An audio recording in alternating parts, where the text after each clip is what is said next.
আসসালামু আলাইকুম বন্ধুরা। আজকে নতুন একটি ভিডিও নিয়ে আবারও আসলাম আপনাদের মাঝে। সেই ভিডিওটি হলো, আজকে দেখুন এই ভুট্টার জমির অবস্থা। আহ, সামান্য বাতাসে, আসলে যে বাতাস হলে ভুট্টার জমি শুয়ে পড়ার কথা তেমন বাতাস হয়নি।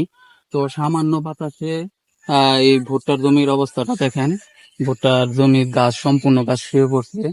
এই শুয়ে পড়ার একটা কারণ আছে। যে ভুলটি এই জমির কৃষক করছে সেটা হলো, আমরা আগুল যে ভুট্টাটা করি আসলে সে টাইমে বাতাস থাকে না বা বৃষ্টিপাতও তেমন একটা হয় না, যার কারণে এই ভুট্টার গাছগুলো শুয়ে পড়ে না। আর বর্ষার মৌসুমে আমরা যে ভুট্টাটা করি সেটাতে আহ, ঝড় হয়, আবার বৃষ্টিপাতও হয়, প্রচন্ড বাতাসের সম্মুখীনও ভুট্টা গাছের হইতে হয়।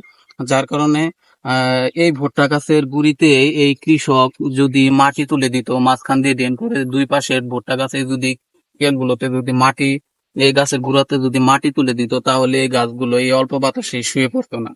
তাই এই কৃষক এই ভুলটি করার কারণে এই ভুট্টা গাছগুলো, সম্পূর্ণ গাছগুলো শুয়ে পড়ছে। এই ভুট্টা গাছের ফলন অর্ধেক কমে কমে যাবে। ফলন না হওয়ার সম্ভাবনাই বেশি, অর্ধেক কমে যাবে। তাই আমরা কৃষি কাজ করি আর যে কোনো সেক্টরে কাজ করি না কেন, সব কাজগুলোই আমরা জেনে বুঝে করব।